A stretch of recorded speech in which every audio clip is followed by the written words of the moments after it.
Gagawa tayo ng no-cook na butternut donut cake! Itong no-cook cake natin ay gagawin natin cheesecake na lalagyan natin ng cream cheese. Kaya bumili ka lang ng butternut donut sa Dunkin' Donuts at pwede ka nang gumawa ng donut cake. Ito ang listahan ng ating mga sangkap na gagamitin. Pwede mo itong screenshot para meron kang kopya kung pupunta ka ng grocery. And again, kung hindi nyo feel maglagay ng cream cheese ay okay lang na wala. Ang unang gagawin natin, i-cream natin ang softened cream cheese natin para maging smooth and creamy ito. Isang bar lang ng cream cheese ang gamit ko pero pwedeng gawin mong dalawa kung gusto mo talaga na lasang-lasa ang cream cheese. And yes po, pwedeng gumamit ng paboritong brand ninyo ng cream cheese. Ito lang lagi yung ginagamit kong brand dahil ito yung pinakamura sa market na nakikita ko at hindi siya masyadong matapang. At kapag smooth at creamy na ang ating cream cheese, itabi na muna natin ito at i-whip natin ang all-purpose cream. I-whip lang natin ito sa high speed until mag-double ang size nito. And tandaan, dapat chilled overnight ang all-purpose cream ninyo. Kung napapansin ninyo, runny ang aking all-purpose cream dahil kalahati lang ng araw ito sa ref. So ang gagawin ko, ipapatong ko yung ating bowl sa ice. Mas dadami kasi ang volume ng ating cream kapag malamig talaga ito. So eto na yung technique kapag hindi na ilagay yung all-purpose cream ninyo overnight sa ref. At kapag nag-double na ang volume ng ating cream, ngayon naman gradually add the condensed milk. And yes po, ang ating condensed milk ay chilled overnight din. Kaya medyo thick yung ating condensed milk. At this point, actually, pwede mo nang tanggalin yung ating bowl sa ice. Haluin lang natin ito na mabuti until ma-incorporate ang dalawang sangkap. Ngayon naman, ilagay na natin ang ating cream cheese sa ating cream mixture. Gawin natin 3 additions at i-mix natin after each addition.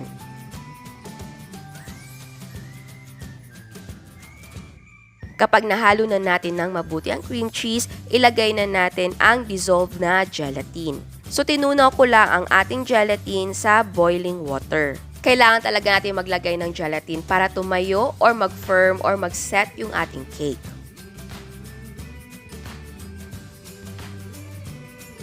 At eto naman ang ating mga butternut donuts. Etong butternut donuts talaga ay paborito ng bayan. Mas marami nga lang yung nabili kong choco butternut dahil wala na sila nung plain na butternut lang. Mag-assemble na tayo, maglagay tayo ng cellophane sa ating molde at maglagay na tayo ng first layer ng ating cream mixture. Ang molde na gamit ko ay glass pot namin, yung ginagamit namin sa pagluluto. So dyan sa bahay ninyo, kahit ano pwedeng gamitin. Like malaking kaldero or malaking bowl or yung mga malalaking container, pwede. And then maglagay tayo ng first layer ng ating choco butternut. 3 donuts ang first layer natin. Ang mga donuts or mga sangkap na gagamitin ay depende yan kung gaano kalaki or kaliit ang iyong molde. Kung malapad ang molde, syempre mas maraming donuts ang gagamitin mo. Pero again, depende yan kung mababa naman ang molde. So yung pangatlong donuts dito ay hahatiin natin para magkasya. Ilalagay natin sa magkabilaan.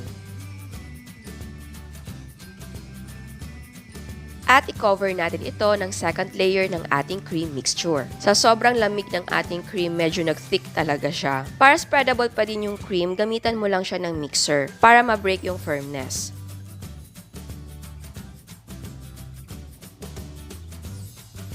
Ang second layer naman natin, ang ilalagay ko ay yung plain na butternut donut. Actually, 3 lang talaga yung nabili ko na butternut donut na plain. So, eto na lang yung ilalagay natin sa gitna ng ating cake. Pero kung kayo nang gagawa, syempre, pwede lahat choco butternut or pwede lahat plain na butternut. Or, for me kasi, mas gusto ko na equal yung dami nung dalawang flavor. So, ganyan lang. Napakadali lang talaga nito. Gagawa ka lang talaga ng layers of butternut donuts and yung ating cream mixture. Kung gusto mo lagyan ng palaman, gaya ng melted chocolate or Nutella, pwede.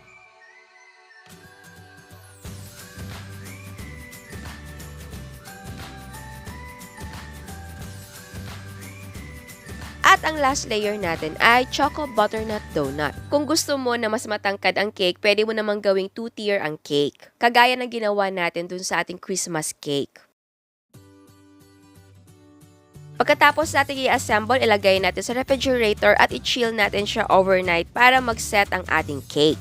At kapag nag-set na ang ating cake, ilipat natin ito sa cake board or pwede sa malaking plato or pwede kang gumawa ng sariling cake board gamit ang karton tapos balutan mo lang ng aluminum foil. Gaya ng ginawa ko. Baliktarin lang natin yung ating cake sa cake board at tanggalin natin ang ating pot. At dahan-dahan ang pag-peel ng ating cellophane para hindi mapunit ang ating cake. Kasi baka sumama yung cream sa supot. So, dahan-dahan lang yung pag-peel. Pagka-peel mo, pwede mo na siyang iserve. So, parang meron kang naked cake. Pero kung gusto mo na mas maganda tignan, lagyan natin ang buong cake ng frosting. Para sa recipe ng frosting na ginagamit ko, ilalagay ko ang link sa description box. Ito ang lagi kong ginagamit na frosting sa ating no-cook cake. I know sa mga laging nanunood ng no-cook cake natin, alam nyo kung ano yung ginagamit ko na whipping cream, yung ating Frosty Boy or Frosty Whip. But again, pwede kayong gumamit ng ibang frosting or ibang whipping cream. Pwede liquid na whipping cream ang gamitin or kung gusto nyo ibang frosting, pwede na buttercream.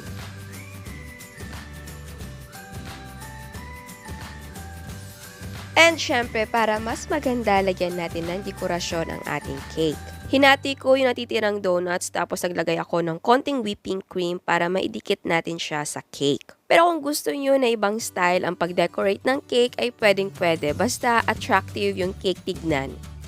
Papalibutan ko din yung ating cake ng shaved nut chocolates. At kung American chocolate sprinkles ay mas maganda. Sa ibabaw naman, lalagyan ko siya ng choco butternut na munchkins.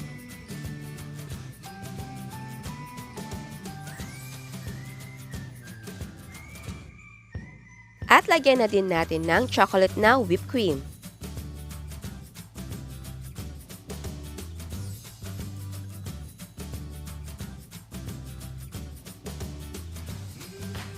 At ayan, eto ng ating no-cook na butternut donut cheesecake. Pero bago tayo mag-taste test sa hindi pa nakasubscribe, please subscribe sa ating YouTube channel and please click the notification bell and please click all para ma-notify kayo sa lahat ng uploads.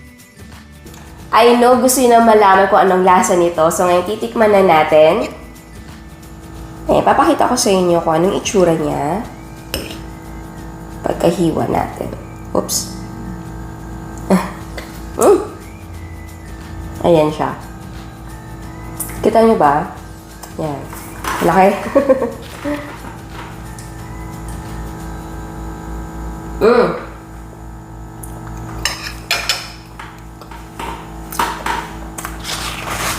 Yum. Alam nyo, pinaplano ko pa lang na gawin ito. Alam ko na magiging successful siya or masarap dahil nga, di ba masarap naman yung ating butternut? Ang dami nagkakagusto ng butternut na donut. So, kapag kinumbay mo na ganito talaga, tapos yung usual na cream mixture yung ginamit natin, kaya sure talaga ako ng outcome nito ay magugustuhan ko.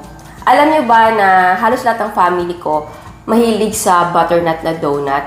So, and alam nyo din na yung donut na ito ay cake talaga siya. Hindi siya yung donut na made of dough. Naalala nyo yung nag-trending yung choco butternut na cake na loaf?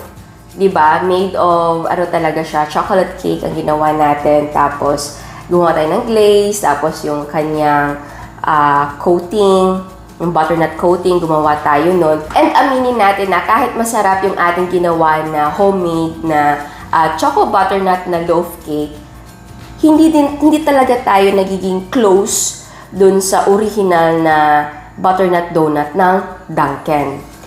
Pero ito, alam mo yung bibili ka lang ng donuts sa Dunkin' talaga, tapos i-assemble mo siya na parang cake. Hindi ka na, alam mo magiging perfect siya dahil yung donut mismo ay yun talaga yung lasa na hinahanap natin. And then, ginawa mo siyang ganito kagandang cake. Diba? Combination ng ating cream. Alam mo na, magugustuhan to ng taong mahilig sa butternut donuts. Ang cute niya tignan, diba? Meron siya ng ating donuts dito na inilagay. Tapos yung mga munchkins inilagay natin on top. At eto yung itsura niya sa loob. 2 layer ang nagawa ko na choco butternut. And yung sa middle lang yung ating butternut, yung plain. Kasi wala nang available na yung butternut lang. So mas marami yung nabili ko na choco butternut, which is okay lang. But for me, mas maganda sana na equal yung amount or dami nung choco butternut tsaka yung butternut lang. Ito kasi talaga mas marami yung choco butternut na nabili ko. Which is okay lang naman, happy naman din ako sa result. Ang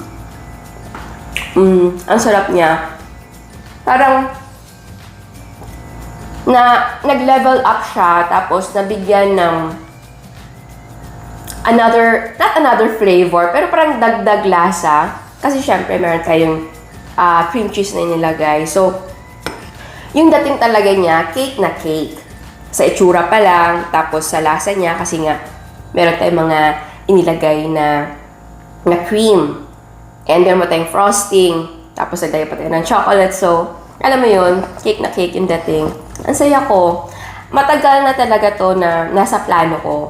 Last year pa. Di ba magandang idea din to na gawin sa birthday or parties? Lalo na kapag yung person na mahilig sa butternut donuts. May nakita nga akong kasal or birthday ba yun na mga donuts pinagpatong-patong. Parang yun yung parang birthday cake niya. Pero yun nga lang, okay naman din yun. I like the idea, rustic yung dating, na pinagpatong-patong yung donuts. Eto lang kasi talagang, alam mo yun, masasabi mo na cake talaga siya. Kasi nga, one piece siya. Alam mo yung intact siya. So, very nice idea din siya. Kasi yun nga, naglagay pa tayo ng cream. So, talagang, alam mo yun, intact siya. One piece talaga siya. And sa mahilig sa cheesecake, diba? Cheesecake butternut donut. Oh, diba? Ang sarap niya and presentable. And alam mo na, magugustuhan siya na mabibigyan mo. Dahil talagang yung flavor niya, hindi siya nalalayo sa panlasa natin kasi nga sanay tayo sa ganitong lasa and the combination of cream and cream cheese, perfect. As in. Ito yung plain na butternut lang. Sarap din. Again, kung hindi ka mahilig sa cream cheese, okay lang talaga na tanggalin yun. Ako lang kasi alam mo yun, para may ibang characteristic yung ating cake. Ginawa ko siyang cheesecake na butternut donut. Pero yun nga, kung hindi kayo mahilig sa cream cheese, pwede lang naman na plain na all-purpose cream and condensed milk.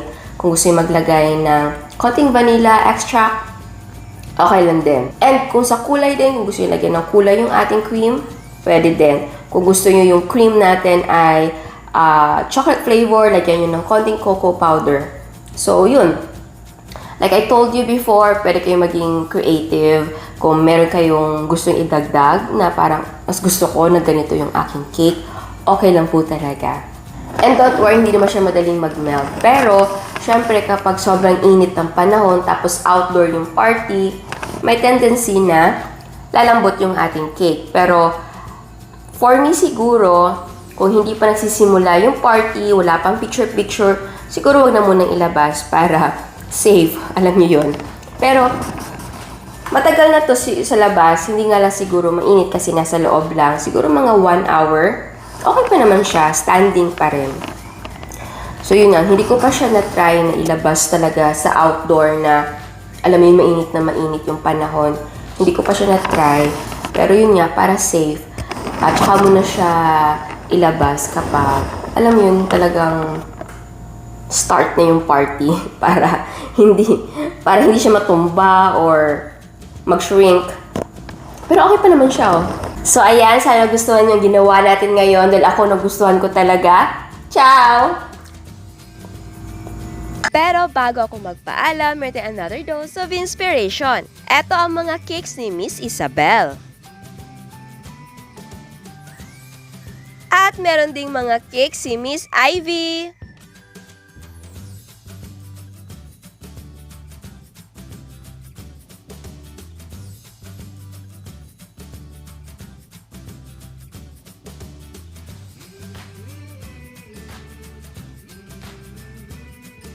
Ito naman ang Naked Suma ni Miss Sheena. Ito ay may iba't ibang flavors. Ilalagay ko ang recipe link sa description box sa mga na-feature nating mga photos para kayo din ay ma-inspired at gumawa ng sarili nyong version. Again, gusto ko magpasalamat sa lahat na nagpapadala ng mga photos nila at sa lahat na nagpapadala ng mga messages sa Facebook at mga nagko-comment sa YouTube. Pagpasensyahan nyo na po, hindi po ako agad-agad nakakapag-reply. Sobrang busy po talaga. Pero again, salamat. At sa mga hindi pa nakasubscribe, please subscribe sa ating YouTube channel. And please click the notification bell and please click all para ma-notify kayo sa lahat ng uploads. And please don't forget to like our Facebook page and follow us on Instagram. Thank you!